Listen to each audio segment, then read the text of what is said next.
દ્વારકામાં 500 મંદિરોને નોટિસો ફટકારી છે, જેમાં કામાઈ માતાજીનું મંદિર છે, તેનો હું દીધેલ છું. ભૂપેન્દ્ર પટેલ, મિસ્ટર મોદી, નરેન્દ્રભાઈ, તમારી એટલી તાકાત છે કે આઝાદી પહેલા અમારા મંદિરોને તોડવા માટે નોટિસ આપો, અને ત્યાં મંદિર ક્યાં છે? તમારી ગ્રાન્ટો ત્યાં મળેલી છે, અને મંદિર છે એ ક્યાંય રસ્તામાં આવતું નથી. અમે સ્પેશિયલ જગ્યાએ બનાવેલું. તમારામાં તાકાત હોય. આ સોનભાઈ માનું મંદિર,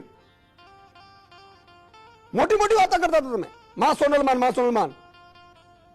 મંદિરો તોડવા નીકળ્યા છો. કાંકરી પણ હલી. આખું ગુજરાત જોજો તમે. તમે નહીં કલ્પના કરી એવી સ્થિતિઓ તમને, અને અમે નહીં કરીએ. આ જગદંબાઓ છે ને બરખી નાખે છે.